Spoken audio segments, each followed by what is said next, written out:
उनका एक शब्द बड़ा भारी था। उन्होंने कहा, गुरुदेव शरीर साथ नहीं दे रहा और अवस्था ढलती चली जा रही है, शिव कृपा हो जाए, शंकर भगवान की करुणा हो जाए तो एक शिव महापुराण की कथा मां गंगा के घाट पर करवाना है। ये शिव की कृपा है।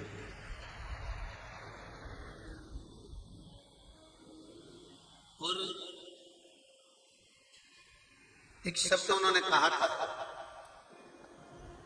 सियोर आए तब बाबूजी का एक शब्द था कि गुरुजी या तो कथा जीते जी हो जाए, नहीं तो मेरे जाने के बाद करना तुमको ये है।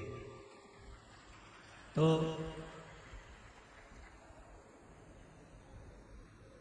कुबेरेश्वर बाबा की धरा पर बाबूजी का ये मन था कि कथा हो और गंगा के घाट पर हो। तो हमने एक ही बात बाबूजी को कही थी, आज फिर कह रहे हैं कि कथा अगर मन में आ गई है तो मेरा देव अधिदेव महादेव मरने के बाद नहीं, जीते जी ही इसको करा कर मानो। वो शंभु है, शंकर है, त्रिकालदर्शी, कैलाशी, अविनाशी मेरा शिव है। वो कोई साधारण सा नहीं है।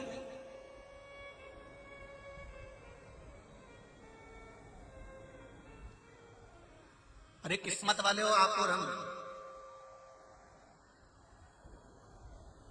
जो भगवान शंकर की कथा हरिद्वार की ये पावन धारा से, मां गंगा के घाट से, मां गंगा के चरणों से श्रवण करवाए। दुनिया के लोग जब ऊपर चले जाते हैं तब लोटे में भरा के यहां आते हैं, जब चले जाते हैं तब लोटे में भरा कर यहां आते हैं। पर शिवजी की कृपा ऐसी हुई है, ये मर्दा परिवार हैदराबाद द्वारा जो ये कथा हो रही है, ये शंकर ही कथा करवा रहे हैं। तो शिव की कृपा ऐसी हुई है कि गंगा मैया खुद इस आस्था चैनल के माध्यम से, फेसबुक यूट्यूब के माध्यम से और कथा के माध्यम से आपके घर घर में पहुंच रही है, यहां से वहां तक जा रही है। ये शिव कृपा, ये शंकर की करुणा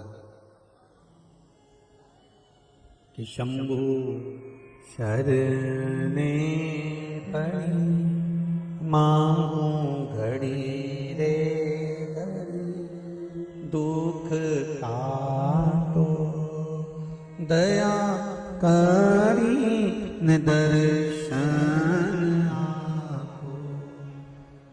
तेरी कृपा होती है तब जाकर जीवन का कोई सुख हमारे जीवन में प्राप्त होता है।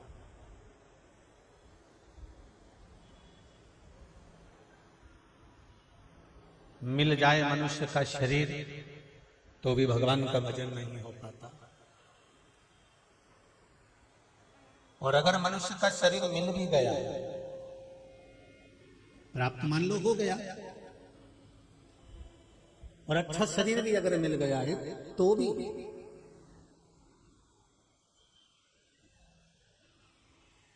हम अथक प्रयास कर लेते हैं, पूर्ण प्रयास कर लेते हैं, तो भी शिव महापुराण तक पहुंच नहीं पाते। कहीं ना कहीं चलते चलते चलते चलते कोई ना कोई अड़चन उत्पन्न हो ही जाता है। अभी ये मर्दा परिवार आ रहा होगा हैदराबाद से हरिद्वार, इनके कई रिश्तेदार आ रहे होंगे। कई बार ऐसा भी होता है कि टिकट किसी का होता है और आना किसी को पड़ जाता है। आते आते भी कहीं कहीं ऐसा योग बन जाता है कि जो आने वाला था वो रह गया, और उसकी जगह जिसका टिकट ही नहीं हुआ था, जिसका सोचा ही नहीं था, विचार ही नहीं करा था, और कई बार ऐसा हो जाता है कि वो व्यक्ति उस टिकट पर आ जाता है। क्यों? क्योंकि हो सकता है कि इसकी जो पुण्य की गुल्लक है, इसकी जो आनंद की गुल्लक है, वो ज्यादा भरा गई है, इसलिए गुल्लक फूटने से हरिद्वार का दर्शन इसके भाग्य में लिखा हुआ है, पुण्य की गुल्लक।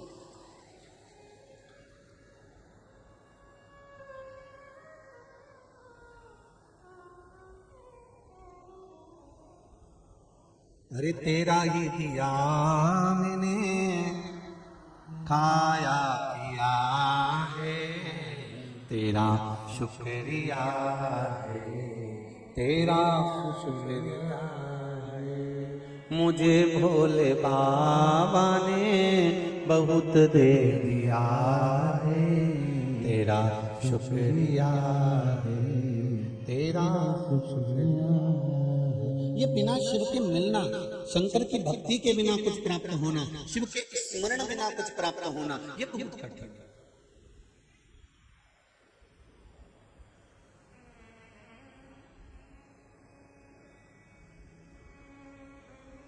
चौबीस 24,000 श्लोक की ये शिव महापुराण की कथा है।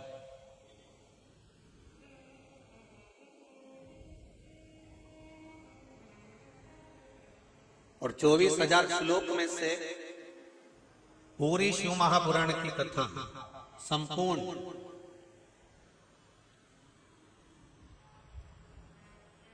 आपको याद रहे चाहे ना रहे, पर इतना जरूर है कि अगर आपने मन लगाकर, चित्त लगाकर, हृदय लगाकर यदि शिव महापुराण की कथा को श्रवण किया है तो ये शिव महापुराण की कथा आपके किसी भी समय पर, किसी भी पल, किसी भी घड़ी पर आपके सामने खड़ी मिलेगी और आपकी रक्षा कर सकती है।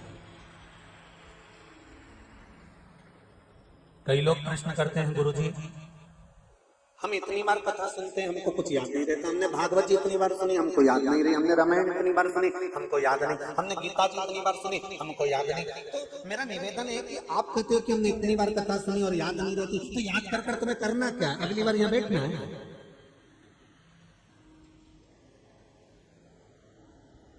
तुम कथा याद मत रखो, कथा सुनकर तो क्या गुरु जी जब कथा याद ही नहीं रहती तो कथा सुनने से फायदा कौन सा है, लाभ क्या? जब याद ही नहीं रहे तो कथा क्यों सुने?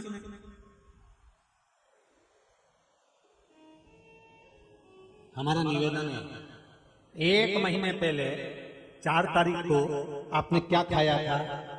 किसी को याद है? अरे बोलो तो, याद है किसी को? नहीं। 2 महीने पहले 6 तारीख को आपने क्या खाया था? आपको याद है?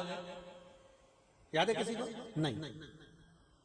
3 महीने पहले 9 तारीख को आपने क्या खाया था भोजन में? आपको याद है? नहीं।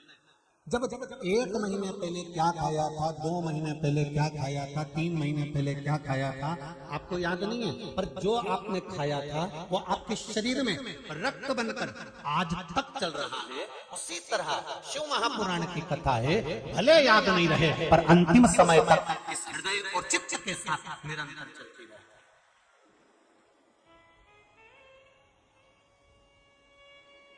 क्या खाया उससे मतलब नहीं है, पर वो शरीर में चल रही है, वो रक्त में चल रही है, वो वृत्ति में चल रही है।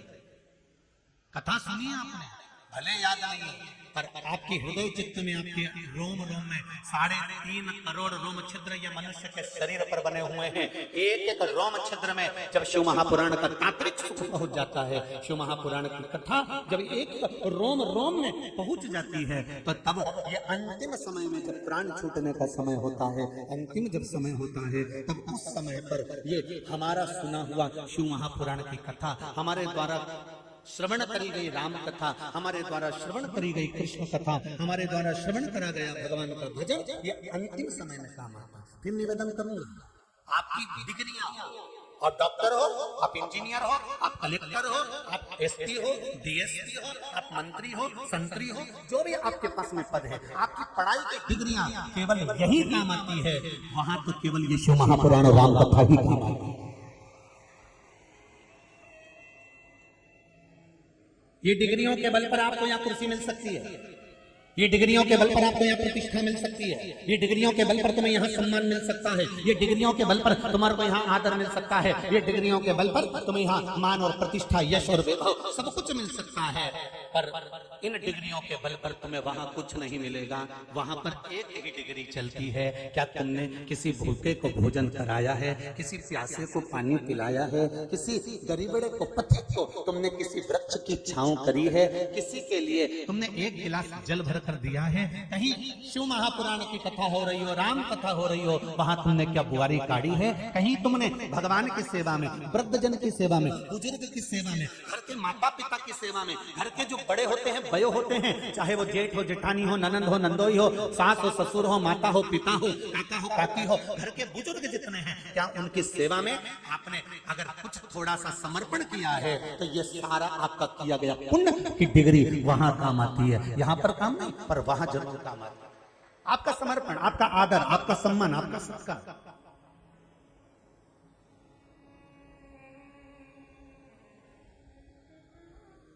महाराज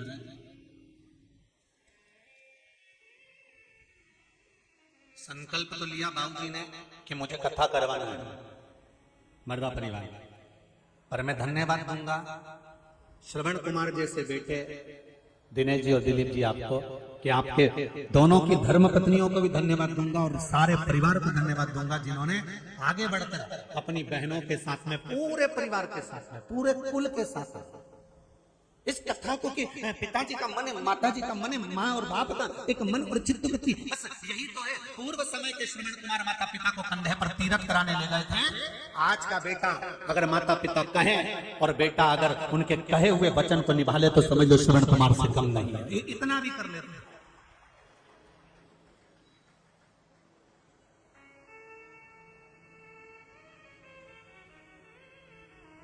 बहुत उतना।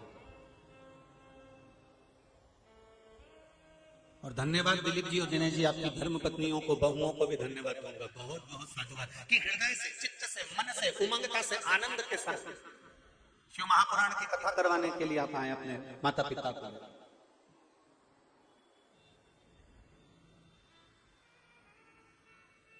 आज के जमाने के बच्चे से कह देते हैं ना, ए छोरा, अरे ओ छोरा, सुन तो कथा करवाना है, तो इतने में छोरा कह देता है शरीर चल नहीं रहा, कथा करवा के क्या करोगे? पर धन्यवाद जी, बहुत बहुत साधुवाद है हृदय से, इस माँ गंगा के पावन घाट से बहुत बहुत साधुवाद है कि माता पिता के वचन को निभाया है आपने और शिव महापुराण की कथा करवाकर जनमानस तक पहुंचाया है। शिव कथा शंकर का अनुमोदन,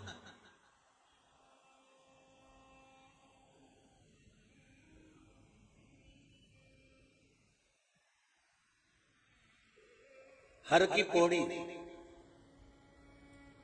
शिव महापुराण की कथा का लक्ष्य लिया है। हर की पौड़ी, हर का द्वार, हरि का द्वार। अभी इससे पहले जो कथा हुई थी वो त्रिपुंड शिव महापुराण में थी। उसके पहले जो कथा हुई थी शिव पंचायत शिव महापुराण की कथा थी।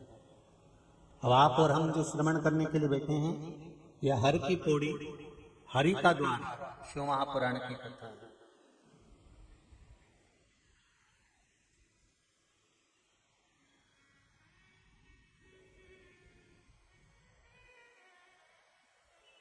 हर की पौड़ी का मतलब क्या है?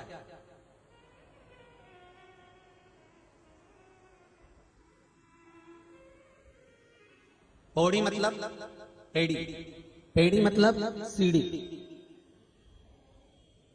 सीढ़ियां जो चढ़ी जाती है। हर की पौड़ी, पेड़ी, सीढ़ी जो चढ़ी जाती है। और उसमें एक शब्द जुड़ा हुआ है, हर की पौड़ी। ये हर, हरि, ये हर हरि जो शब्द है, जो संबोधन है, क्या यह भगवान विष्णु के नाम से लिया गया है?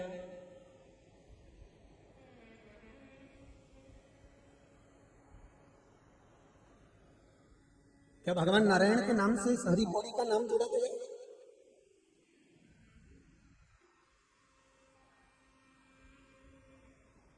कितनी बार आए हो आप लोग? जितने मेहमान लोग आए हैं हैदराबाद से वो भी बताएं, और जितने लोग यहाँ कथा सुनने आए वो भी बताएं। कितनी कितनी बार आ गए?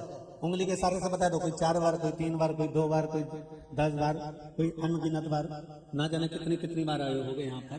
तो हरि की पौड़ी का मतलब क्या है? क्या हरि की पौड़ी मतलब भगवान विष्णु को हरि कहा गया और हरि की पौड़ी मतलब हरि का द्वार है?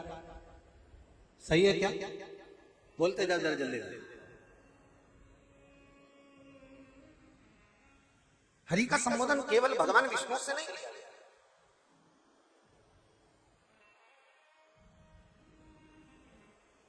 हरि का द्वार,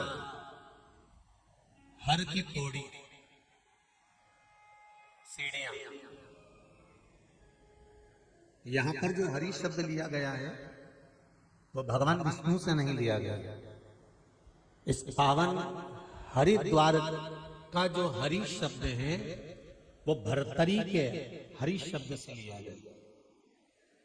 राजा भर्तरी, नाम बोलकर देखिए, भर्तरी, भर्तरी। तो ये जो भर्तरी का जो आगे का शब्द है इसको हटा दिया गया है और पीछे का जो हरि शब्द है भर्तरी का उस शब्द से लिया गया।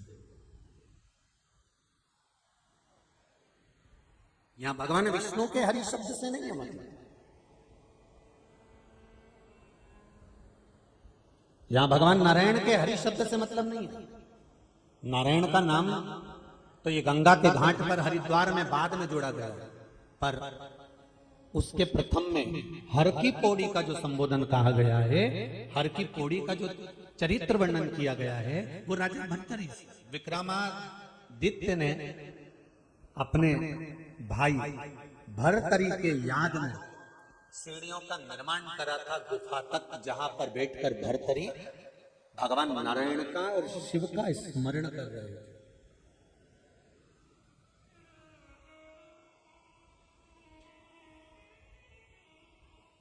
जहां पर भगवान विष्णु का स्मरण कर रहे हैं, भगवान गोरखनाथ जी का स्मरण कर रहे हैं, भगवान शिव का स्मरण कर रहे हैं। बड़ा सुंदर संवाद है महाराज। राजा भर्तरी उज्जैनी में निवास,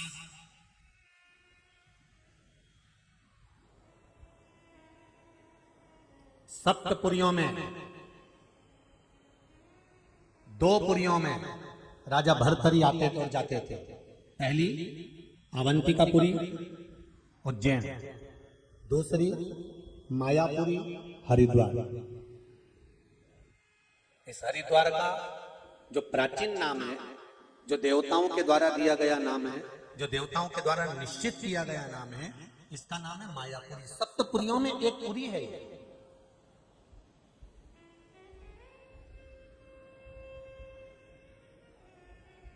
मथुरा, अयोध्या, द्वारका ये पुरियों में निकली थी। 7 पुरियों में एक पुरी है मायापुरी, और वो मायापुरी कोई दूसरी नहीं है। जिस भूमि पर आप बैठकर शिव महापुराण की कथा को श्रवण कर रहे हो, आस्था चैनल के माध्यम से, फेसबुक यूट्यूब के माध्यम से आप कथा सुन रहे हो, तो आपको ये ज्ञात होना चाहिए कि आप हरिद्वार की धरा पर नहीं, आप मायापुरी में, सप्तपुरियों में से एक पुरी भगवान विष्णु के द्वारा निर्मित इस पुरी में बैठकर कथा सुन रहे हो।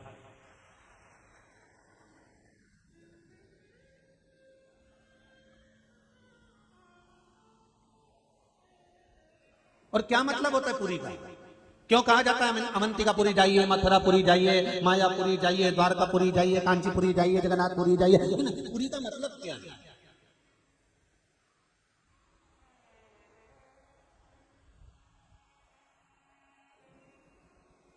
सारे तीर्थ में हम जाते हैं, सारे तीर्थों में हम पहुंचते हैं, वहां जो हम दान करते हैं, वहां जो हम पुण्य करते हैं, वहां जो हम सत्कर्म करते हैं, उसका फल। और स्कंद पुराण अगर आप लोगों ने सुनी हो तो, अगर नहीं भी सुनी हो तो फेसबुक यूट्यूब पर डली होगी। मुंबई के अंधेरी में माहेश्वरी समाज द्वारा माहेश्वरी भवन में शिव महापुराण कथा का वाचन किया। शायद वो यूट्यूब पर या फेसबुक पर डली होना चाहिए। आप उसको सुनेंगे तो उसमें वर्णन किया है कि स्कंद पुराण में जो तीर्थ खंड आता है,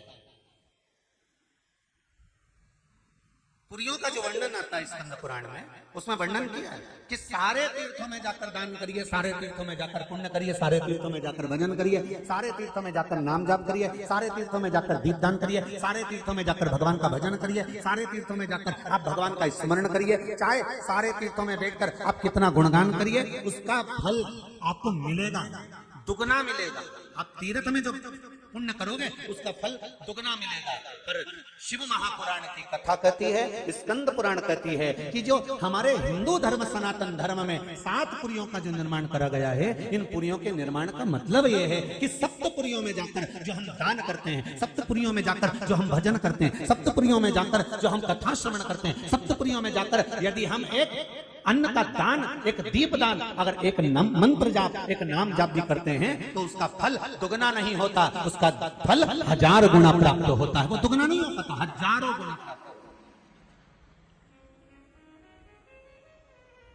माया, काशी, अवंतिका, मथुरा, अवध, कांची, द्वारका आदि का जितनी पुरियों का हमारे यहाँ वर्णन सप्तपुरियों में करा गया। इनमें जो किया जाता है, इनमें जो भजन किया जाता है, इनमें जो नाम जाप किया जाता है, इनमें जो स्मरण किया जाता है, इनमें जो कीर्तन किया जाता है, उसका फल 1000 गुना। अब एक बात बहुत ध्यान रखना, जितने लोग अभी हरिद्वार में आते हो, यदि टीवी पर कथा सुन रहे हो तो आने से पहले सावधान हो जाओ। हरिद्वार की धरा पर, उज्जैन की धरा पर, द्वारका की धरा पर, काशी की धरा पर जब भी जाना, एक बात याद रखना, जब तुम्हारे किए गए पुण्य का फल 1000 गुना हो जाता है तो इन पुरियों में तुम्हारे द्वारा किया गया पाप का फल लाखों गुना हो जाता है। पाप का फल भी लगता है। तो सावधान इंडिया, सावधान। यहां पर आने के बाद ना तो झूठ बोलो, ना छल करो, ना कपट, ना बेईमानी, ना प्रपंच, ना किसी को क्षिप्त करना, ना किसी को ताना देना, ना किसी को कष्ट देना। यहां आने के बाद हमारे मुख से जितना बन सके भगवान का नाम जाप करना, जितना बन सके।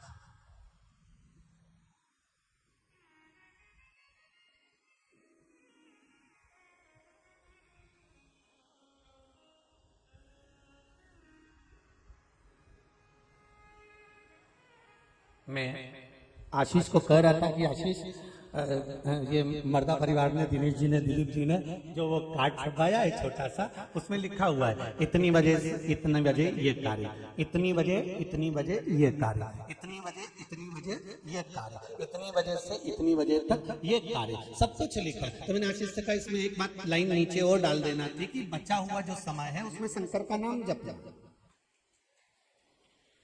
जो समय बच गया है उसमें शिव नाम जपना, जो समय रहा है बचा कुचा उसमें स्मरण करिए, शिव जपिए, शंकर का गुणगान करिए।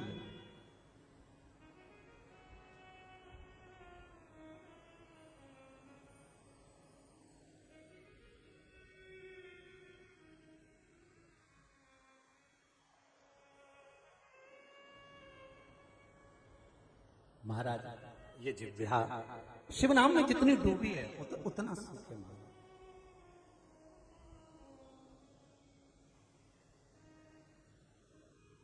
नाम के बिना हरि नाम के बिना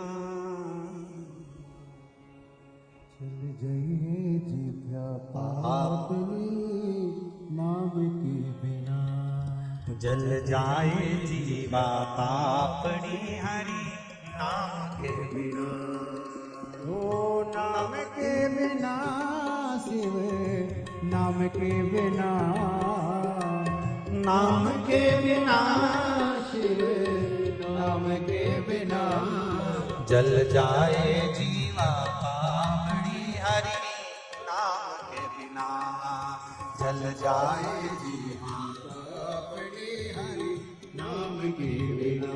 आओ दोनों हाथों से।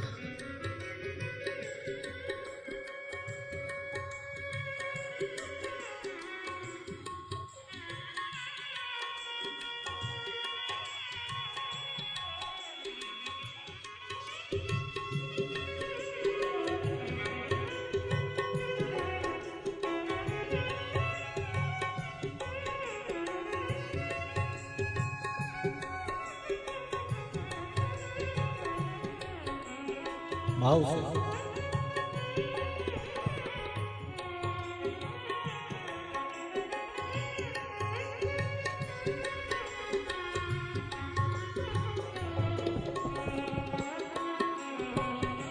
जय हो।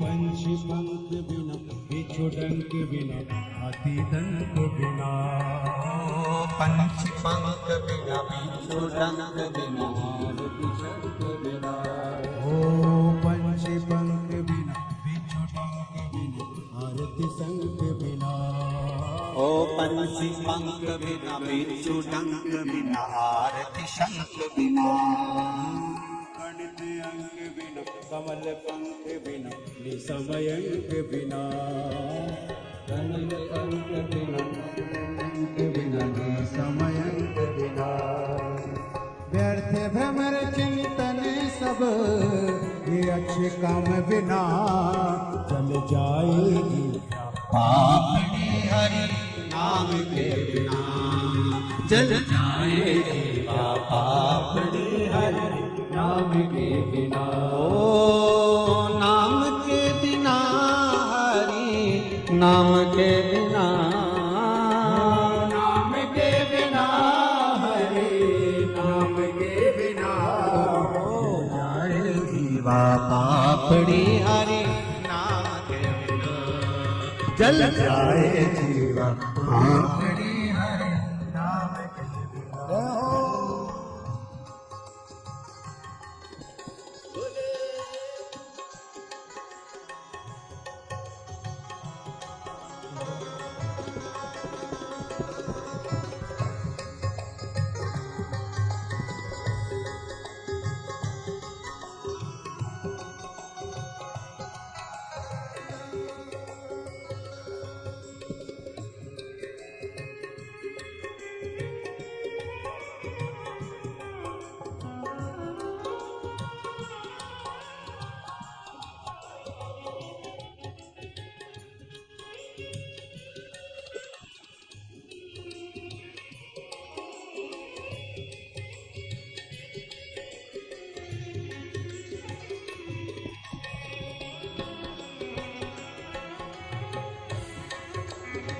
दोनों हाथों से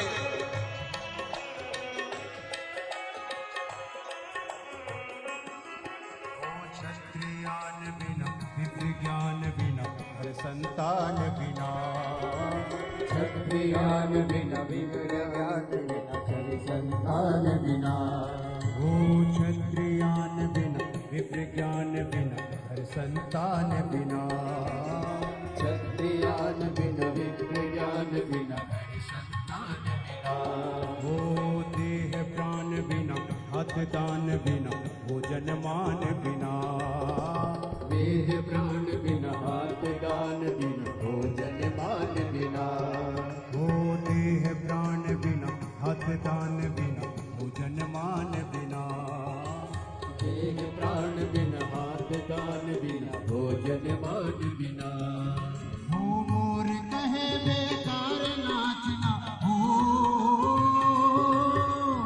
मोर कहे बेकार नाचना जो घनश्याम बिना जल जाए जीवा पापड़ी हरि नाम के बिना जल जाए जीवा पापड़ी हरि नाम के बिना ओ नाम के बिना हरि नाम के बिना नाम के बिना शिव नाम के बिना जल जाए जीवा पापड़ी हरि नाम के बिना जल जाए जीवा पापड़ी हरि नाम के बिना जल जाए जीवा पापड़ी हरि नाम के बिना जल जाए जीवा पापड़ी हरि नाम के बिना जल जाए जीवा पापड़ी हरि नाम के बिना जल जाए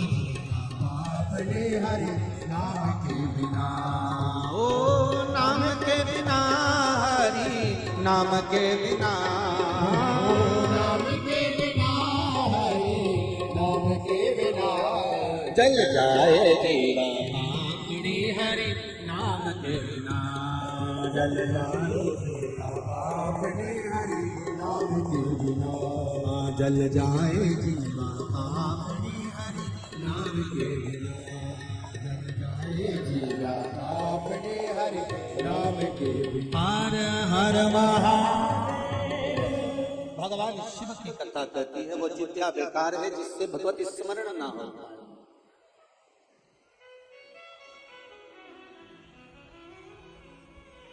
महाराज ना राम नाम लीनो, अरे तूने भरी जवानी में तू डूब के मर जा रे चुल्लू भर पानी में। पूरी जिंदगी यूं ही गंवा दी, बचपन गया खेल में, जवानी भोग और विलास में, अधेड़ी निकल गई कमाने में, आ गया बुढ़ापा, शरीर बन नहीं रहा, अब शिथिल हो गया। राम कैसे बोलोगे, कृष्ण कैसे बोलोगे, शिव कैसे कहोगे, भगवान का भजन कैसे करोगे?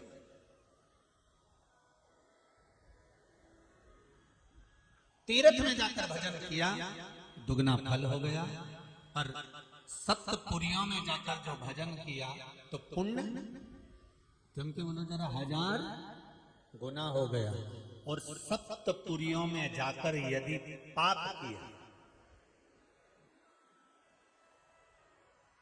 झूठ, छल, बेईमानी, कपट, निंदा, कई लोगों की आदत थी सप्तपुरियों में आने के बाद भी निंदा कर बैठे। हरिद्वार आए ना 2-4 के साथ मिल के, और 2-4 के साथ मिल के आए, और उसने जरा सा कोई ऑटो, उसने रिक्शा करा और रिक्शे में वो आगे बैठ के निकल गई, तो पीछे जो बैठी रहती है ना बाकी की रिक्शे वाली, हाँ वो तो क्यों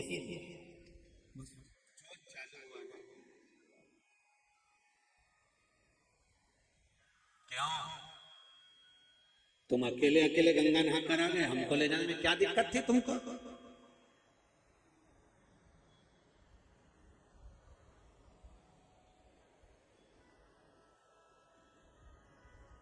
आज सुबह गंगा नहाने में दिनेश जी तुमने तो फोटो खिंचवा ली है, और वापिस आए होगे ना तो परिवार वालों ने तुम्हारे फोटो खींच दिए होंगे, ये पक्का।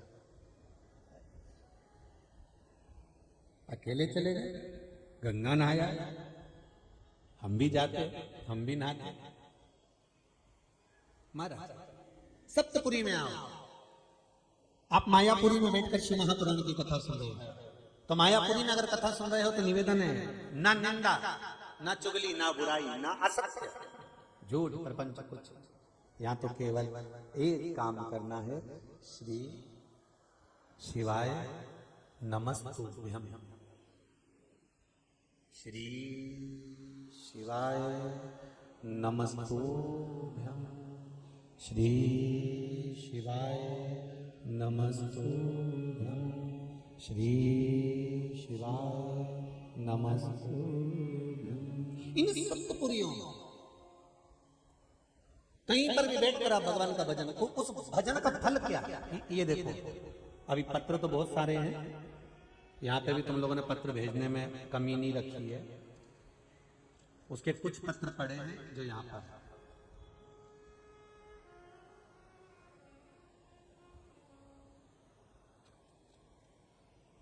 सुनील कुमार, सुभाष नगर, ज्वालापुर, हरिद्वार से हैं, कहीं बैठे हैं आप ही, दोनों हाथ हिला दो एक बार, हर हर महादेव। ये पत्र आपने लिखा है सुनील जी?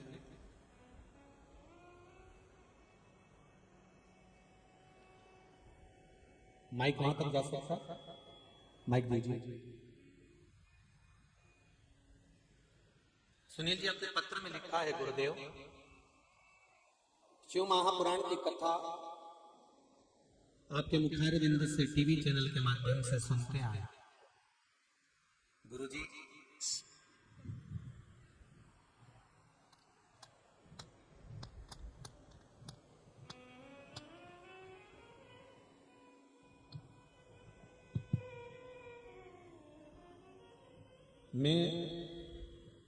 मेरी पत्नी मंदिर रोज जाते हैं। श्रावण मास का महीना था गुरुदेव। एक दिन मेरा पुत्र शौर्य प्रताप सिंह, जिसका मैंने फोटो लगाया है, इस पत्र में साथ आए शौर्य जी, आप ही हैं।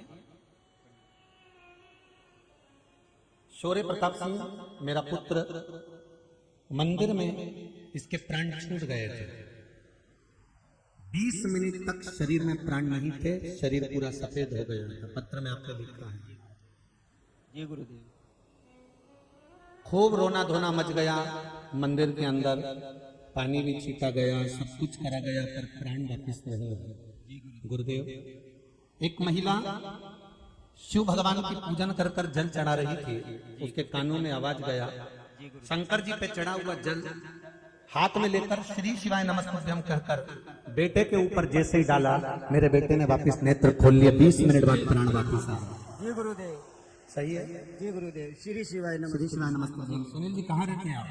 सर सुभाष नगर में रहता हूँ गुरुदेव। सुभाष नगर में रहते हैं। कैसे हैं? बाबा देवादिदेव महादेव की कथा श्रवण करते हैं परिवार? जी गुरुदेव, 2 साल से कंटिन्यू शुरू कर रखी है। जी जी। क्या कृपा करी बाबा ने? बाबा ने कृपा करी है, मेरी भांजी का रिश्ता नहीं हो रहा था, वो मेरे पास ही रहती है। उसका हो गया? रिश्ता हो गया गुरुदेव। और बेटे के प्राण वापिस आ गए? बेटे के प्राण वापिस हो गए गुरुदेव। जी, बाबा की कृपा है बस। और गुरुदेव, मेरे दामाद जी है जो भांजी के हस्बैंड है, वो महादेव के भक्त मिले हैं मुझे। बधाई हो आपको। देखो, और मेरे से 1 रुपया भी उन्होंने नहीं लिया, और मैंने भगवान से प्रार्थना की थी, मैंने कहा प्रभु मेरी भांजी का रिश्ता हो जाए। गुरुदेव, घर बैठे रिश्ता हो गया। बधाई हो। हर हर महादेव विराजमान। गुरुदेव, एक बात और कहना चाहता हूँ। जी बोलिए। अब तो ये है स्थिति कि मैं रोज जल चढ़ाने जाता हूँ, अगर कोई दिक्कत परेशानी है ना, तो मैं महादेव से कहता हूँ कि हे प्रभु, मेरे गुरुदेव के वचन अगर सत्य है तो प्रभु मेरा ये काम हो जाए। गुरुदेव, अपना भी काम हो जाता है। बधाई हो बहुत बहुत। हर हर महादेव। मेरे गुरुदेव की वाणी को सत्यता दी बाबा। महादेव ने। प्रभु आपका कोटि कोटि हर धन्यवाद। हर महादेव। पिताजी विराजी बैठे। हमें महादेव की भक्ति मिली गुरुदेव, आपका कोटि कोटि धन्यवाद। श्री शिवाय। तो शिव की कृपा किसको कहते हैं? अकाल मृत्यु वो मरे जो काम करे चंडाल कर, काल इसका क्या बिगाड़ेगा भक्त हो महा काल का। अगर शिव की आराधना करिए, शंकर की उपासना करिए, शिव भक्ति में अगर डूबे हो, तो जिस मंत्र को बार बार शिव महापुराण की कथा में कहा जाता है कि मंत्र सहज नहीं, सरल नहीं हो सकता। श्री शिवाय नमस्तुभ्यम। मायापुरी में बैठकर जप रहे हो, और जितने लोग आस्था चैनल पर, जितने फेसबुक पर जप रहे हैं, ये सोचकर जपना कि आप भी मायापुरी में बैठे हो, आप भी हरिद्वार में बैठे, आप भी गंगा के घाट पर बैठे। जितना फल यहाँ पर बैठकर श्रवण करने वालों को इस मंत्र का मिलेगा, उतना ही फल व्हाट्सएप, फेसबुक, यूट्यूब और आस्था चैनल पर जितने सुन रहे हो, अगर दिल लगा लिया तो यह पक्का है कि फल आपको प्राप्त जरूर हो जाएगा। छूटेगा नहीं। एक कथा आती है, 2 मित्र थे, दोनों का बर्थडे, दोनों का जन्मदिन एक साथ आ गया। एक कहता है चलो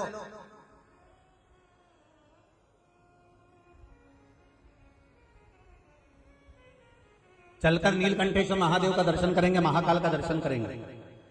दूसरा कहता है मैं अपना जन्मदिन महाकाल मंदिर में नहीं, नीलकंठेश्वर पर नहीं, मैं अपना जन्मदिन पार्टी मनाऊंगा, होटल बुक करूंगा, एंजॉय करूंगा, खूब मस्ती करूंगा और जन्मदिन मनाऊंगा।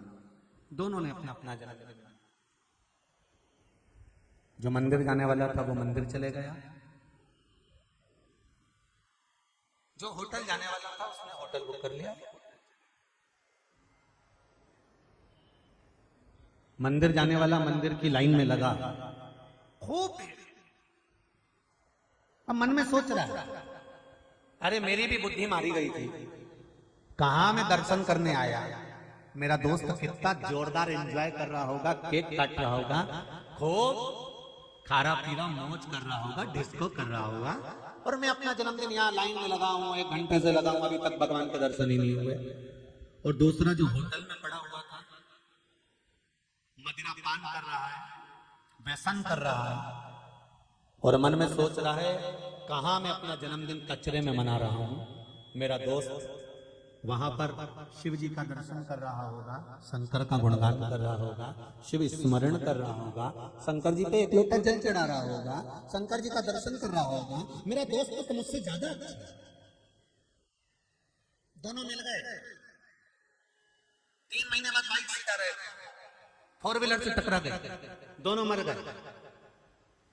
जो होटल गया था वो बैकुंठ में था, जो मंदिर के दरवाजे पर खड़ा था वो नरक में था।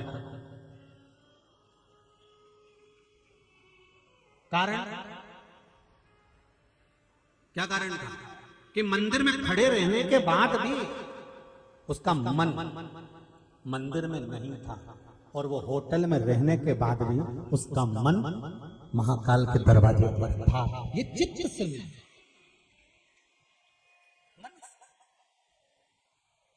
बिना मन के भगवान नहीं मिल सकता, बिना चित्त के बिना मन के भगवान नहीं मिल सकता। रामचरितमानस में लिखा है, निर्मल मन सो मोहि पावा, मोहि छल छिद्र कपट ना भावा। भगवान को निर्मल मन चाहिए, इस शरीर से भगवान को कोई मतलब नहीं है।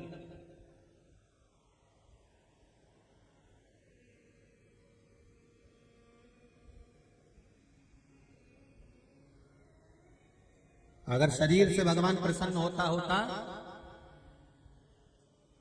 तो जो सुंदरी का खिताब पाती है ना, सुंदरी का जो खिताब पाती है, तो सबसे पहले भगवान उन्हीं पर प्रकट होकर दर्शन देता। अगर सुंदरता से या शरीर से भगवान मिलता होता,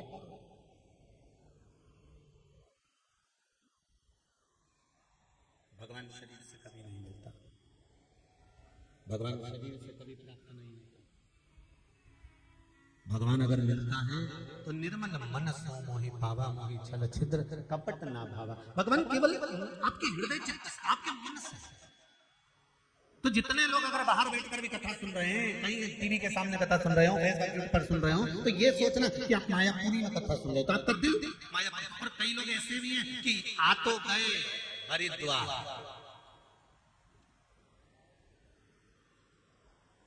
पहुंच तो गए मायापुरी में, उसके बाद भी मन घर पे ही लगा। अलमारी में ताला लगा देना, चाबी पीछे रखी है, और धीरे से पीछे का दरवाजा बंद कर देना, और घर से कोई भी जाए तो कैमरा चालू करके जाना। और सुनो, मेरी साड़ी ड्राई क्लीन पे पड़ी है, उठवा लेना, नहीं तो धो भी भूल जाए। और सुनो, वहां से ये सामान लेकर आ जाना। अब सोचिए जरा, बैठे कहाँ हो मायापुरी में, बैठे कहाँ हो हरिद्वार में, बैठे कहाँ हो बद्रीनाथ में, केदारनाथ में, यमुनोत्री में, गंगोत्री में, और चित्त कहाँ लगा हुआ है घर में। और जो घर में है उसके पास में लोग आके पूछना, क्यों मम्मी नहीं दिख रही, क्यों माता जी नहीं दिख रही, तो बहू कह रही है वो तो हरिद्वार गई है। अच्छा, हाँ, मर्दा परिवार कथा करवा रहा है ना, तो सारे हैदराबाद से 100-150 लोग गए। अच्छा, हाँ, हमारी माता जी भी गई, हमारी काकी जी भी गई, हमारी बुआ जी भी गई। अब जितने लोग उसके यहाँ जा रहे हैं तो वो कथा की बात कर रहे हैं, और तुम यहाँ बैठकर घर की बात कर रहे हो। मेरी बहू तो ऐसी, मेरा छोरा तो ऐसा, मेरा पुत्र तो ऐसा। भगवान भी मन में सोचा, आई काय को, कौन ने बुलाया तुमको, क्यों आई, दिल तुम्हारा छोड़ आई। चित्तवृत्ति यहां मायापुरी में आए हो ना, 7 दिन अगर मायापुरी में रुके हो ना, जहां जहां आप रुके हो, 7 दिन जहां रुके हो ना, बस अपने को एक बात याद रखना कि 3 घंटे की कथा सुनना है, और कथा के साथ में जितना बन जाए गंगा जी के घाट पर बैठकर, क्योंकि मंदिर मंदिर जाओ, दर्शन करो, पूजन करो, पुण्य करो, अर्चना करो, मना नहीं है, पर जितना बन जाए गंगा जी के घाट पर बैठकर श्री शिवाय नमस्तुभ्यम, या पंचाक्षर मंत्र नमः शिवाय, षडाक्षर मंत्र ओम नमः शिवाय, जो तुम्हारा मन कर जाए वो जपना है।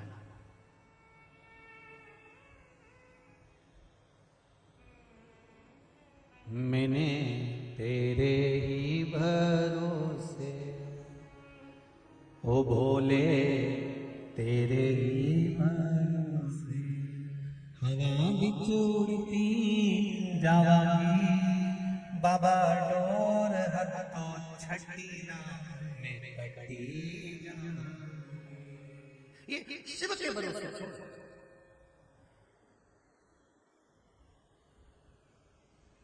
भक्ति हमेशा मन से चित्त से वृत्ति से। एक पत्र बड़ा सुंदर है, देखिए।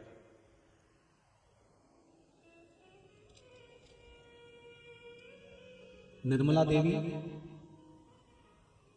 जिला मथुरा, दाऊ जी से आई है। कहीं बैठे हैं आप ही हैं? दोनों हाथ हिला दो एक बार। हर हर महादेव।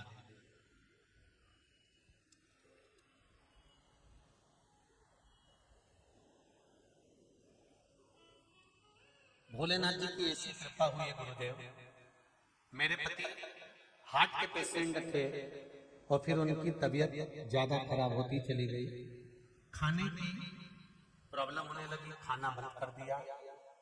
आगरा के डॉक्टरों के पास गई, श्रेष्ठ हॉस्पिटल में उनको दिखाया। उन्होंने कह दिया इनको कैंसर हो रहा है ट्यूमर के अंतर्गत। गुरुदेव भोले बाबा से प्रार्थना करी, क्योंकि सावन के महीने से आपकी शिव महापुराण की कथा सुन रहे हैं। बाबा से निवेदन करा, बाबा इतनी पोजीशन नहीं कि कोई इलाज करवा पाऊं। तब शहद वाला प्रयोग करना प्रारंभ करा। आपने लिखा है, शहद वाला प्रयोग करना प्रारंभ करा। बाबा की कृपा हुई, मैंने फिर उस रिपोर्ट को ले जाकर आगरा की जयपुर के डॉक्टरों को दिखाया, मेरे रिश्तेदारों के साथ। और गुरुदेव मैं क्या वर्णन करूं, जब उनको जयपुर के डॉक्टरों को दिखाया गया, उनकी किडनी में भी तकलीफ बताई गई और भी वर्णन किया गया। तब गुरुदेव उनको ऑपरेशन के कक्ष में ले जाने के लिए तैयार किया गया।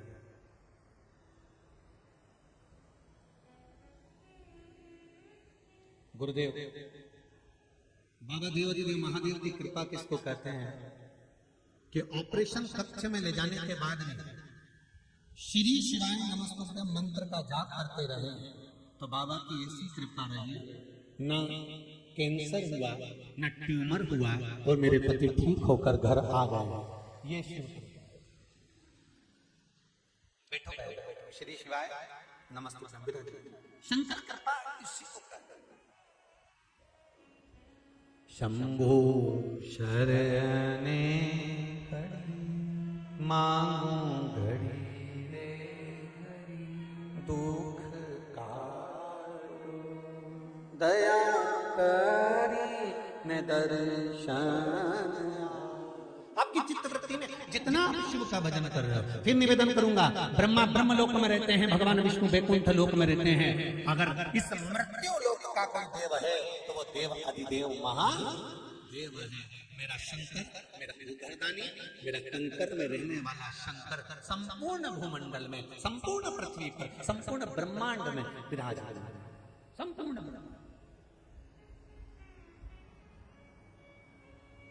हमें केवल किसी तीर्थ में जाने के बाद हमें केवल एंजॉय नहीं करना है कि हमको केवल खाना पीना और सोना और एसी का रूम मिल जाए, डनलप का गद्दा मिल जाए, टीवी मिल जाए और अपना अपना दरवाजा ना छोड़े, कमरा ना छोड़े। नहीं नहीं नहीं,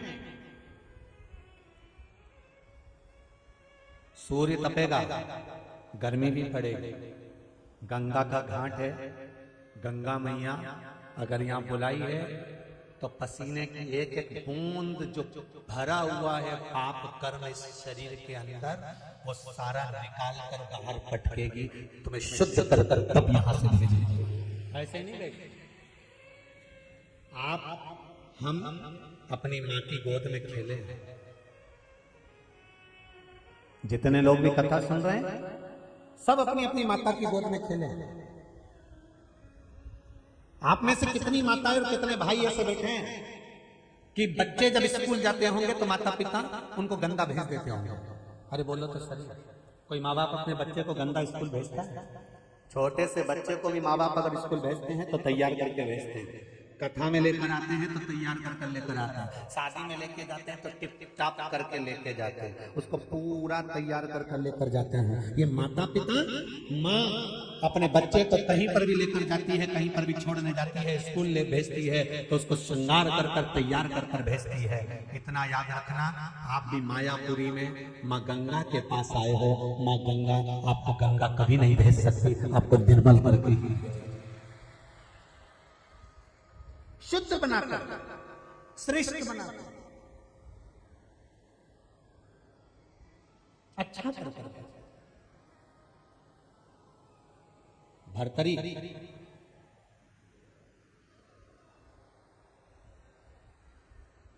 अवंतिकापुरी में निवास है राजा भर्तरी का, और अवंतिकापुरी में राजा भर्तरी निवास कर रहे हैं। पत्नियों में एक पत्नी है, वो बड़ी सुंदर है, जिसका नाम है पिंगला, बड़ी सुंदर।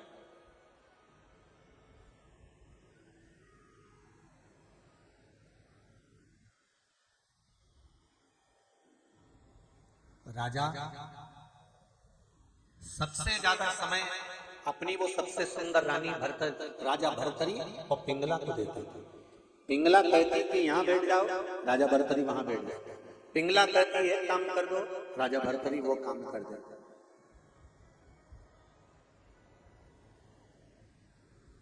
पिंगला कहती है कि मुझे वहां जाना है, राजा भर्तरी रथ चलाने के लिए किसी सारथी को नहीं रखता। राजा भर्तरी जब पिंगला को लेकर जाना होता था तो खुद रथ चलाकर लेकर जाते थे। इतना स्नेह, इतना प्रेम राजा भर्तरी उस रानी से करते। सुंदर बरोबर।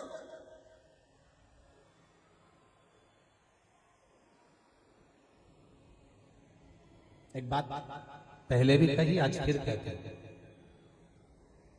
क्रीम की चमक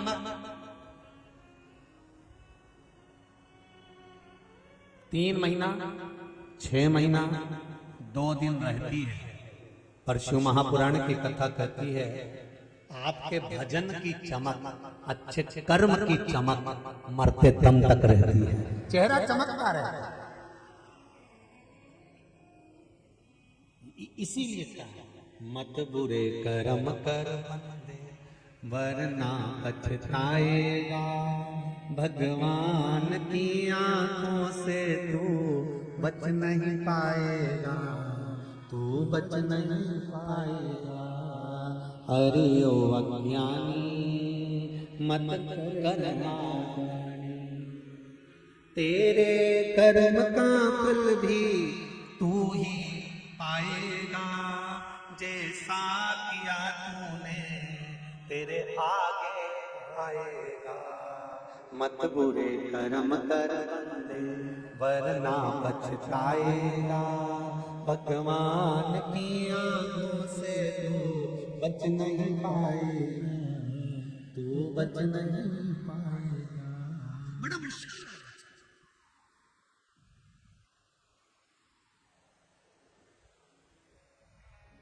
अभी कथा में कहा था इससे पहले,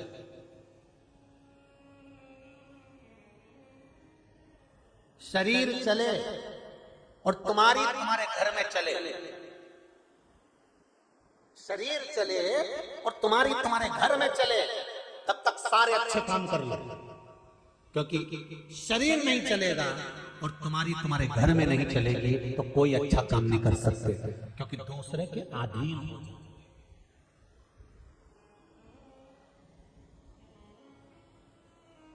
शरीर चल रहा है तब तक भजन करो, शरीर चले तब तक दान करो, पुण्य करो, संकीर्तन करो, भजन करो, कीर्तन करो, कथा सुनो, स्मरण करो, नाम जाप करो।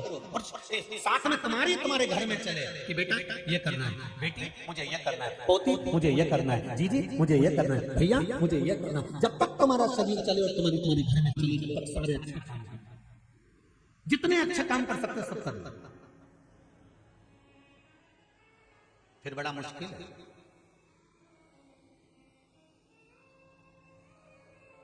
बहुत प्रेम करते थे राजा भर्तरी अपनी उस रानी को, इतना प्रेम करते थे, इतना प्रेम करते थे, सुंदर को।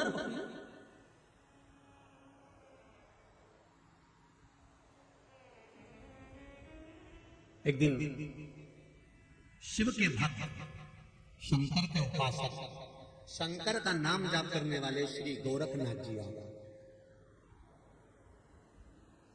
बोल गोरखनाथ भगवान की। गोरखनाथ जी आते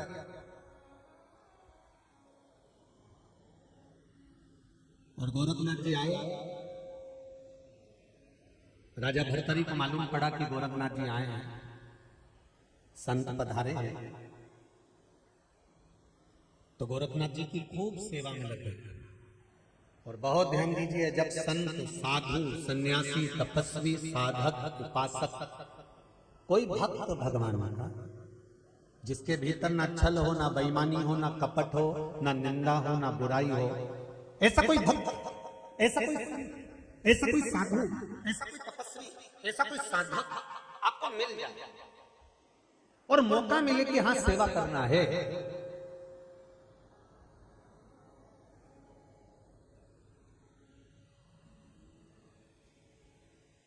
कुछ अच्छे काम में करने का, सेवा करने का मौका मिल जाए। आज कल्लू जी की हम सेवा कर रहे थे, तब एक जीजी कुछ ठाकुर जी का ड्राई फ्रूट्स, थोड़ा सा फ्रूट्स थाली में लगाकर लेकर कक्ष में आई और ललित पंडित जी से और शर्मा जी से कह रहे थे कि कोई भी सेवा की जरूरत हो, ठाकुर जी के लिए कोई भी प्रसाद वगैरह चाहिए हो, सूचना कर देना, नीचे सब सामान ठाकुर जी का पहुंच जाए। सेवा का भाव है तो मन से ये निकलता है कि आप सूचित करो, आप सूचना दो, वो पहुंच जाए।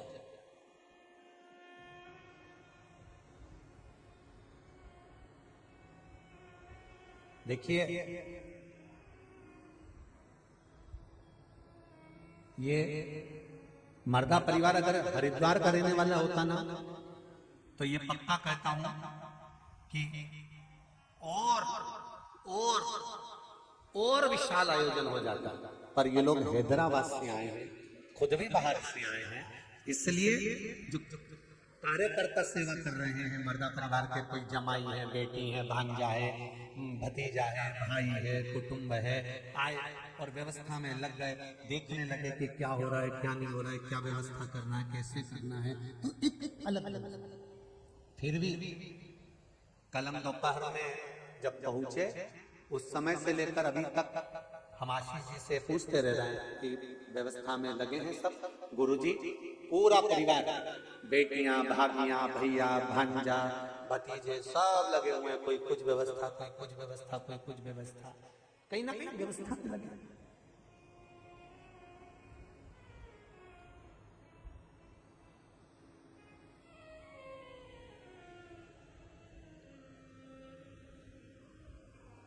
शिव कृपा होती है तब जाकर कुछ अच्छा होता है। सुंदरता धारण कर लेना एक अलग विषय, पर उस सुंदरता को धारण करते समय अपने मन की सुंदरता को धारण करना ये अलग विषय है।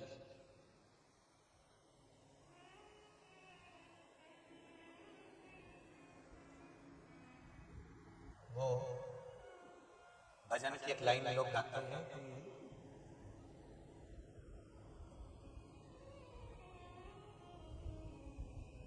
निर्मल मन हो तो रघुवर शबरी के घर भी आते हैं,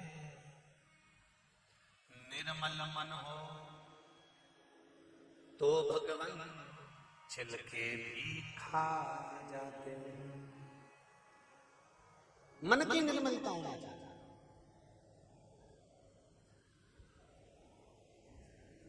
भगवान कृष्ण जब विदुर जी के घर पर गए थे,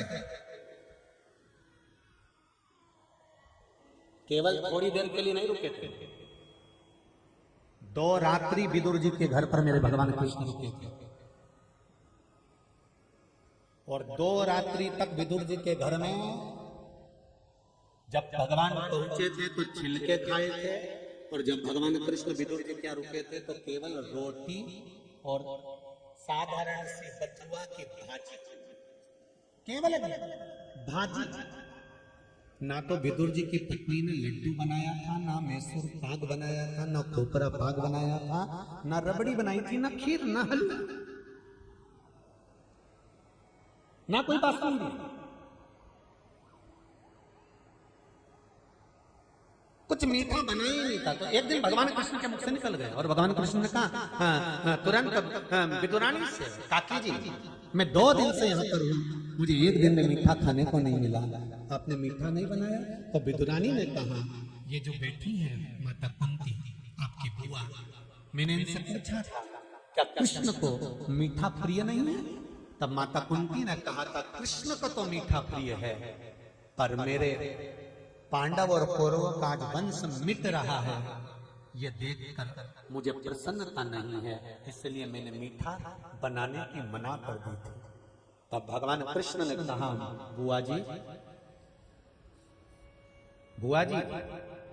आपने तो मना कर दी कि मीठा मत बनाओ, पर आपको मालूम नहीं आपका भतीजा बिना मीठा के नहीं रह सकता, तो थोड़ा तो मीठा चाहिए ना।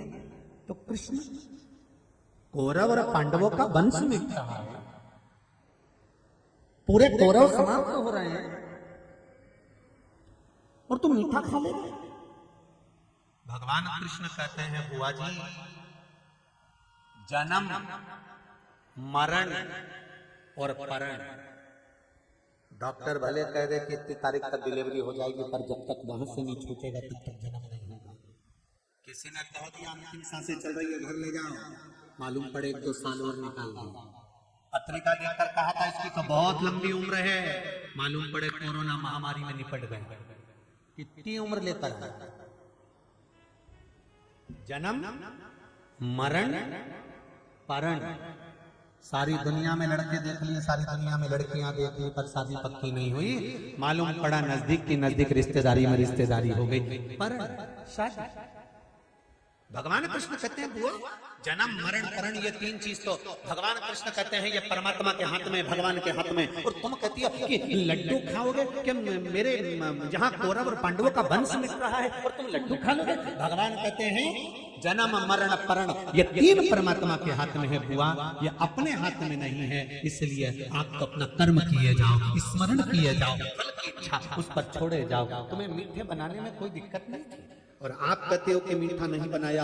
भगवान ने पहला गासा रोटी का तोड़ा, सब्जी में लगाया, हाथ में लड्डू बन गया, और लड्डू जब भगवान ने खाया तो बुआ जी को दिया। बुआ ये कर्म का लड्डू है, व्यक्ति को आज नहीं तो कल मिलेगा, पर मिलेगा प्राप्त जरूर होगा। ये कर्म का लड्डू आपको मिलेगा, इसीलिए कहा, इसीलिए मत बुरे कर्म कर बंदे वरना पछताएगा, भगवान की आंखों से तू बच नहीं पाएगा, तू बच नहीं पाएगा। यहाँ पे लिखा रहता है आप कैमरे की निगाह में, पर दुनिया वालों को ये नहीं मालूम तू पैदा हुआ था तो एक सिम अंदर फिट करके भेजी उस परमात्मा ने। तू कहाँ जा रहा है उसको मालूम है, क्या कर रहा है उसको मालूम है, क्या खा रहा है उसको मालूम है, क्या गा रहा है उसको मालूम है। प्रत्येक मनुष्य के शरीर में जब परमात्मा जन्म देता है तो एक सिम अलग से फिट करके भेज देता है कि तेरे उसमें उस सिम में पूरा डाटा रहता है तुम्हारे कर्म का। ऊपर जाते से ही कंप्यूटर में फंसाते हैं लैपटॉप में और हिसाब बना कर दे देते हैं कि इसने इतना पाप करा, इतना पुण्य करा, इतना सत्कर्म करा, इतना भजन किया, इतना कीर्तन करा, इतना नाम जाप किया, तुरंत डाटा सामने।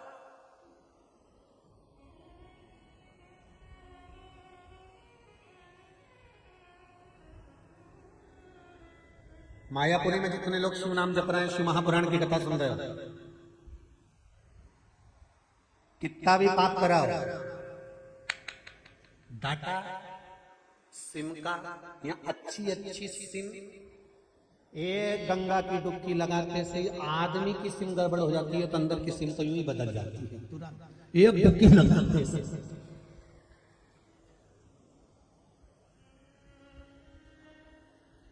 जैसे गंगा जी में पांव रखो ना तो इतना ठंडा पानी, इतना ठंडा, इतना ठंडा। सोच के आई थी मैं तो 100 डुबकी लगाऊंगी, 100। मालूम पड़े एक ही में बाहर निकल। तो घर के लोग के सो लगा, रहने दे दादा, ऊपर से लीच जा, तू रहने दे, मुझे बात क्यों दिनेश जी सही है? एक ही में चल चल, बहुत हो गया, अब नहीं लगाना है, हो गया।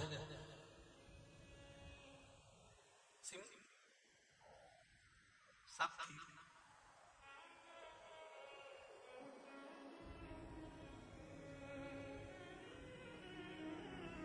सब श्रेष्ठ, सब आनंद।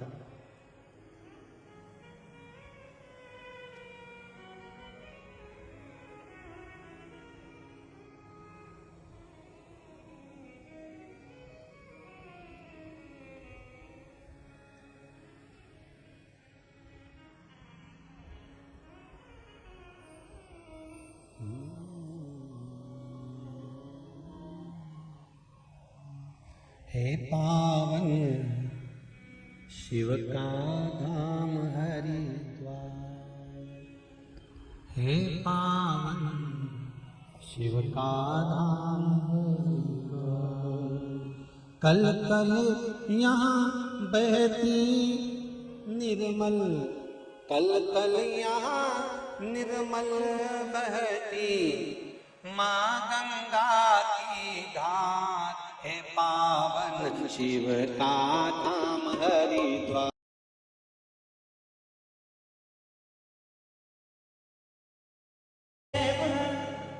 गंगे हर हर हर गंगे, माँ गंगा की पावन धरा पर महाराज भर्तरी अपनी धर्म पत्नी पिंगला को बहुत प्रेम करे, सुंदर बहुत।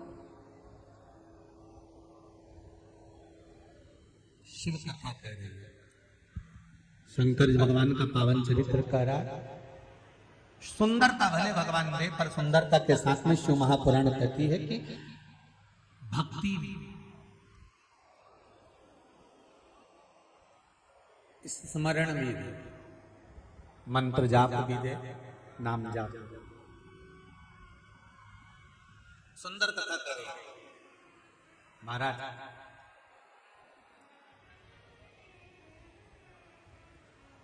गोरखनाथ जी आ गया और जैसे ही राजा भर्तरी को मालूम पड़ा कि गोरखनाथ जी आए हैं, सेवा में लग गए।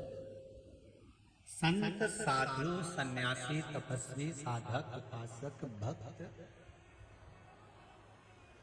भगवान का जो उपासक होता है, भक्त होता है, स्मरणीय होता है, सेवा करना चाहिए। जितना बन सके उतनी सेवा में लीन रहे।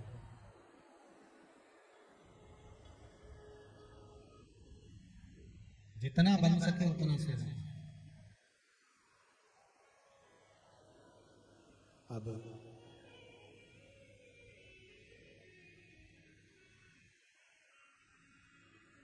जब संत प्रसन्न होते हैं, जब संत प्रसन्नता धारण करते हैं, गुरुजन की जब प्रसन्नता होती है, तब वो कुछ ना कुछ दे जाते हैं। शिव महापुराण की कथा में आप सब लोग आए हैं। हम भले अपने हाथों से आपको कुछ ना दें, पर इतना विश्वास मुझे मेरे कुबेर भंडारी पर है कि जो शिव महापुराण में आता है उसका भंडार तो भोलेनाथ भर ही देते हैं। ये पक्का।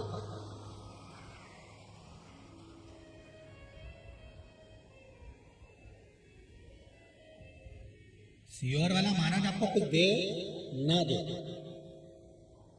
पर इतना विश्वास पक्का है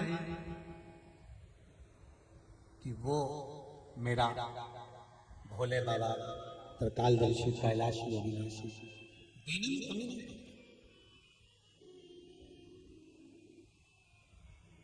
आप दिल से सुनो, वो दिल से देगा। आप दिल से एक लोटा पानी भगवान शंकर को समर्पित करो, वो दिल से देगा।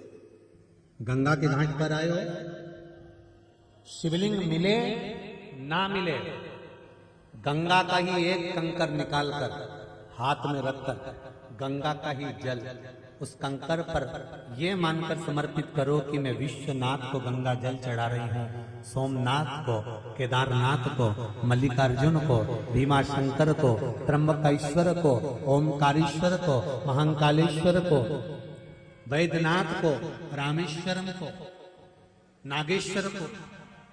आप ये मानकर समर्पित करो ना कि मैं कुंडकेश्वर को, मैं चंपेश्वर को, ममलेश्वर को जल समर्पित कर रहे। लिया, चढ़ाया, सीधे हाथ में वापस कंकर लिया, डुबकी लगवाई, अंदर जल में ही वापस छोड़ दिया। और क्या कहकर छोड़ा? मेरे शंकर गंगा के जल को 12 ज्योतिर्लिंग के भाव से समर्पित करा है, तो आप इसको स्वीकार कर लेना, मेरा उद्धार करना हो गया।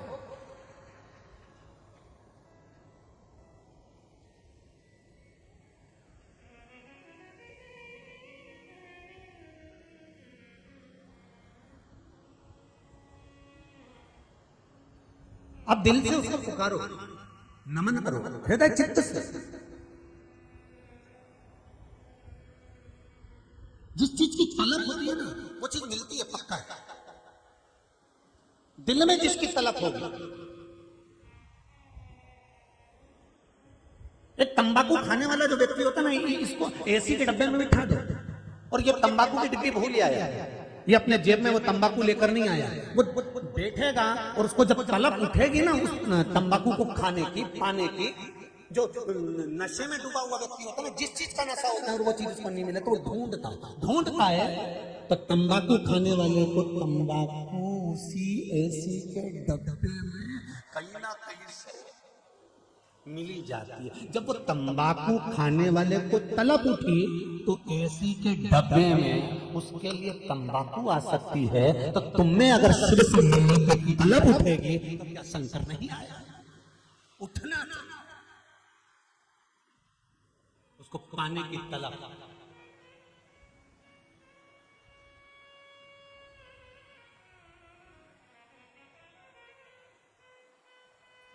अरे यहां तक कहूंगा, जंगल में बारात जाती है, जंगल में बारात, और आधी रात को 10 बजे पहुंची है, और इन नशेलों को कौन बता देता है कि दुकान वहीं पर है?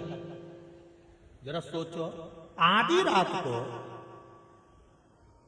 11-12 बजे बारात पहुंच रही है, कोई बताने वाला नहीं, जंगल में पहुंची है, किसी से पहचान नहीं, और बाराती आते से पूछ ले और दुकान मिल जाए, तो जरा विचार करो, जब उनको वो दुकान मिल सकती है तो हमारे भीतर भी तो परमात्मा के पाने की ललक होना चाहिए। तो परमात्मा अगर ललक ही नहीं होगी,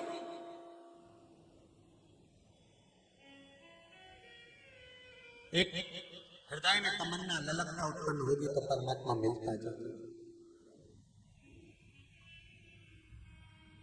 मिलेगा जरूर, सामने आएगा जरूर, प्राप्त होगा जरूर।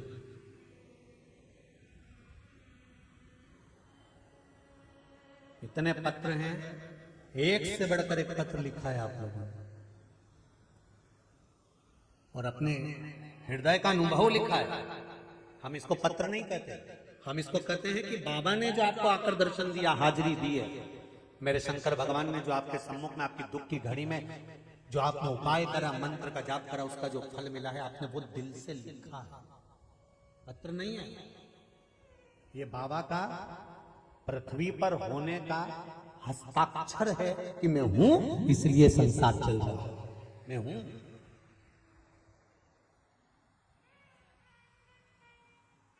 कोई दूसरा नहीं है।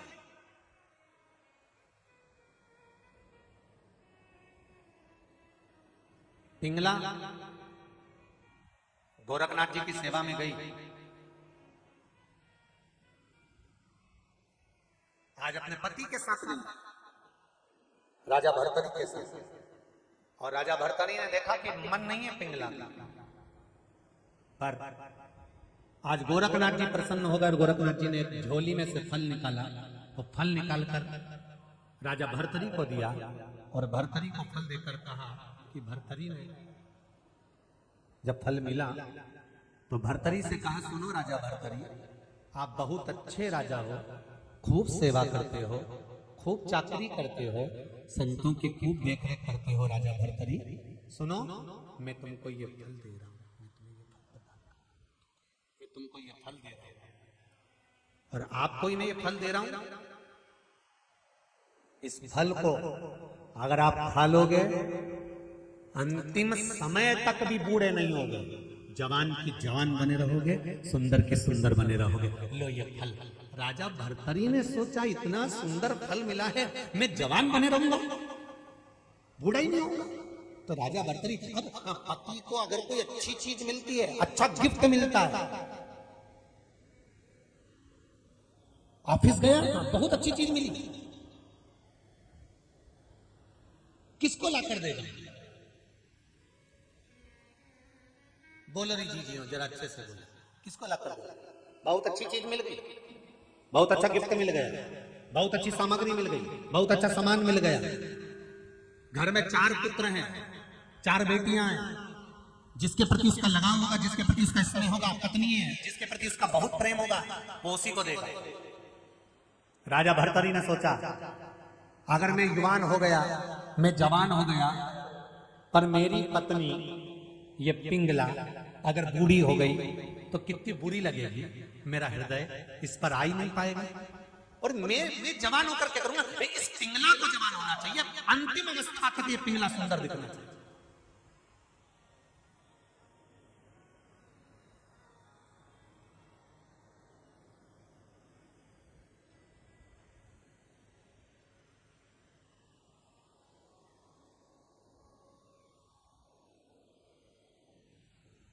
अंतिम अवस्था तक ही मेरी पत्नी सुंदर दिखे, जवान दिखे, युवान दिखे।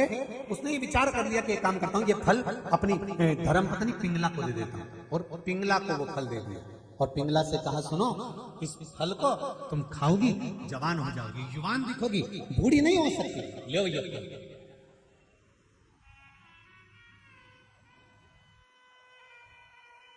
लीजिए ये फल। पिंगला ने फल लिया, बड़ी खुश।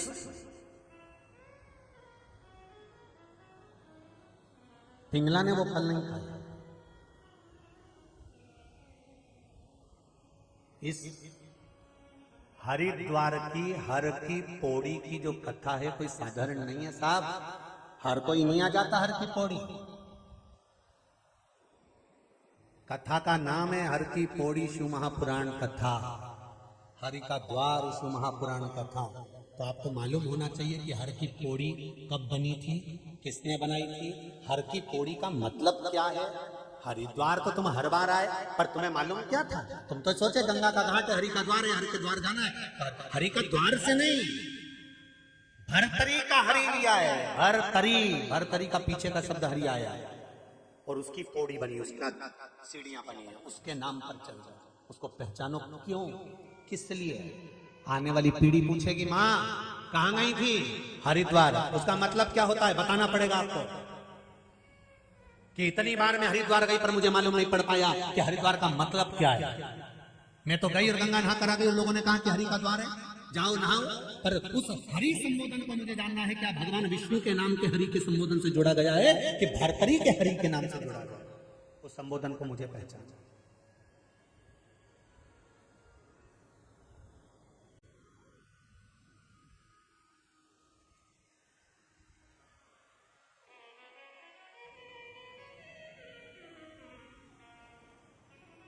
लोग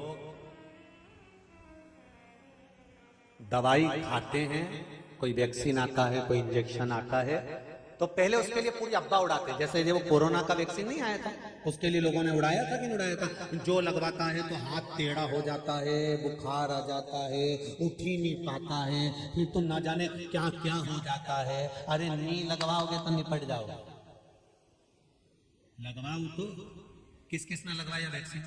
जम के बोला जरा, लगवाया सबने ना? हाँ, थोड़ी देर। अब तो कोई भी दवाई अगर शरीर में जाए तो थोड़ा बहुत तो शरीर में असर करे कि नहीं करे? अरे बोलो तो जम के करे ना। अपन रोटी भी खाएं तो शरीर में असर करे, खाते से ही। एक बजने में अब भी आई 2 मिनट और जो गई ने एसी चालू करा और कमरा में जो सोई, फिर किसी ने बेल बजाई और बेल बजाई तो अभी तक तैयार नहीं हुई, बस 2 मिनट में और फिर तैयार हुई ने 1 बजे कथा में, मतलब भोजन भी अपना असर दिखाता है।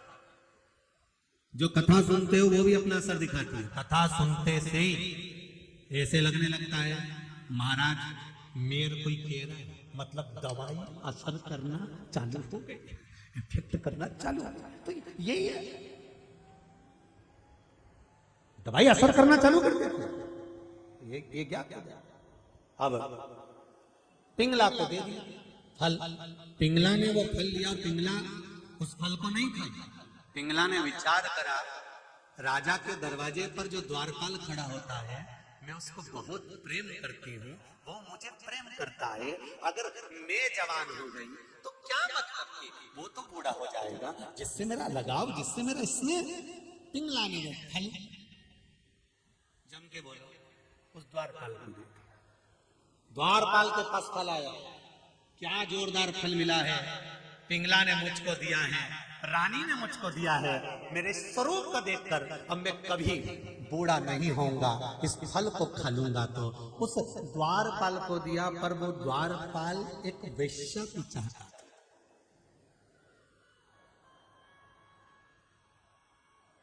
वो द्वारपाल एक वेश्या से स्नेह करता था। फल आया द्वारपाल के पास, फल द्वारपाल के पास से वो वेश्या के पास पहुंच गए। द्वारपाल ने सोचा अगर मैं जवान हो जाऊंगा, मैं सुंदर हो जाऊंगा, मैं युवान हो जाऊंगा, पर वेश्या तो बूढ़ी हो जाएगी। वो वेश्या के पास फल पहुंच गया। वेश्या के पास फल आया और उसमें पत्र लिखा हुआ था, ये वो फल है जो खाएगा जवान हो जाएगा, युवान हो जाएगा, सुंदर बना रहेगा, अंतिम क्षण तक, प्राण छूटने तक, मृत्यु के घाट पहुंचने तक भी उसको बुढ़ापा छू नहीं सकता। ये फल आया है, लो। और वेश्या ने वो फल लिया। ज्ञानी थी वेश्या, कहीं सत्संग में लगी रहती थी, भजन में लगी रहती थी, स्मरण में लगी रहती थी। वेश्या ने फल देखा तो वेश्या के मन में आया, एक ना एक दिन अगर मैं जवान हो गई, युवान हो गई, तो ये शरीर का कोई मूल तत्व तो नहीं है, कोई महत्व नहीं। हमारे बीच में परम रसिक कथाकार श्री राम कथा के वक्ता परम पूज्य श्री चिन्मयानंद जी बापू जी आए हैं। एक बार जोरदार ताली बजाकर स्वागत करें।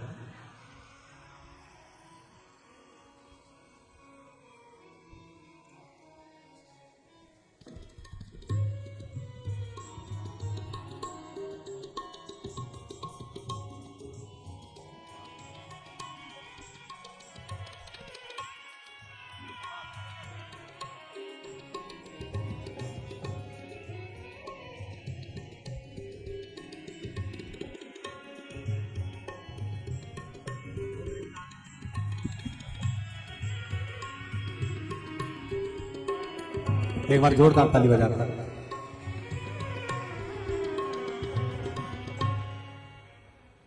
मैं मर्दा परिवार से भी कहूंगा आदरणीय संत शिरोमणि जी का स्वागत करें। बोल काशी विश्वनाथ भगवान की जय। शिव कथा कर रहे मर्दा परिवार भी स्वामी जी का एक स्वागत करें। शंभु शरणे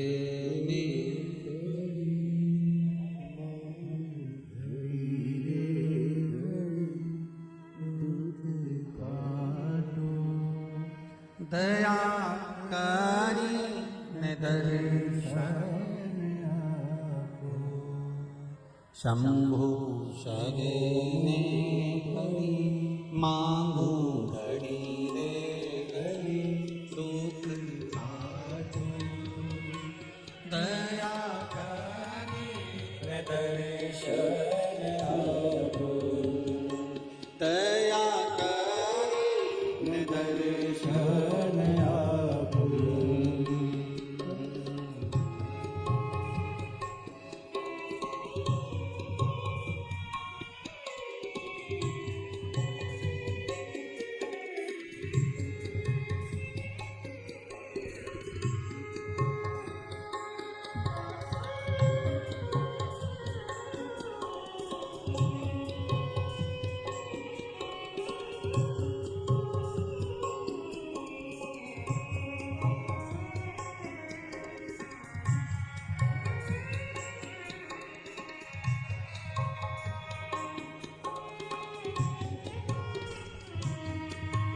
काशी विश्वनाथ भगवान की जय। हर हर महादेव। भगवान शिव की कथा कर रहे हैं। फल गया पिंगला के पास, पिंगला ने वो फल द्वारपाल को दे दिया, द्वारपाल ने वो फल लिया वैश्या को दे दिया। वैश्या सत्संगी थी, कीर्तनी थी, उसकी चित्तवृत्ति में एक बात बैठी हुई थी,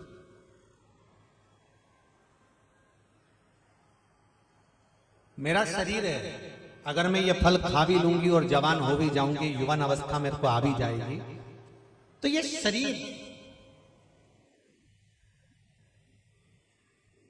क्या रखना मुझे। हाँ, यदि फल राजा के पास पहुंच जाएगा ना, और राजा यदि जवान हो जाएगा, राजा यदि युवान हो जाएगा, तो पूरा राजपाट सब अच्छा चलता रहेगा। इसलिए इस फल को मैं राजा के पास भेज देता। ये फल मैं राजा के पास भेज देता।